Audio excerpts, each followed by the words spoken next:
చీమ మరియు పావురం కథ. ఒకప్పుడు అడవిలో చీమకు చాలా దాహం వేసింది.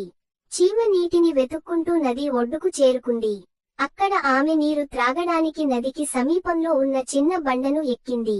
చీమ నీరు త్రాగడానికి క్రిందికి వంగిన వెంటనే నది నీటి ప్రవాహం వేగంగా పెరిగింది మరియు ఆమె ఆ రాతి నుండి నదిలోకి పడిపోయింది. నీరు వేగంగా ప్రవహించడంతో నదిలో చీమ ఉవ్వెత్తున ఎగసింది. నదికి సమీపంలో ఒక పెద్ద చెట్టు కూడా ఉంది. దానిపై ఒక పావురం కూర్చుంది. అకస్మాత్తుగా ఆ పావురం చూపు ఆ చీమపై పడింది. పావురం వెంటనే చీమకు సహాయం చేయాలనే సంకల్పం చేసింది.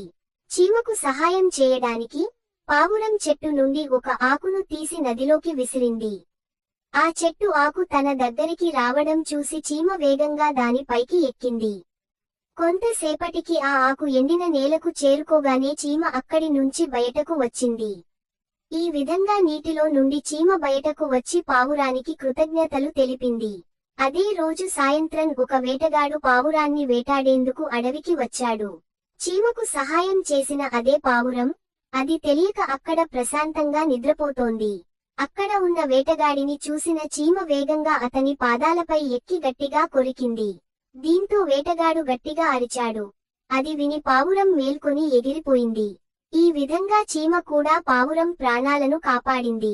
ఇంతకు ముందు చీమల ప్రాణాన్ని కాపాడి ఒక గొప్ప కార్యం చేసినందున పావురం ప్రాణం కాపాడబడింది.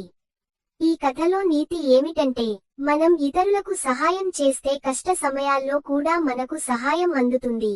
ఇలాంటి మరెన్నో ఆసక్తికరమైన కథల కోసం మన ఛానల్ ద్వారా నోటిఫికేషన్ పొందడానికి ఇప్పుడే మన ఛానల్ ని లైక్ చేయండి, షేర్ చేయండి, కామెంట్ చేయండి అండ్ సబ్స్క్రైబ్ చేసుకోండి.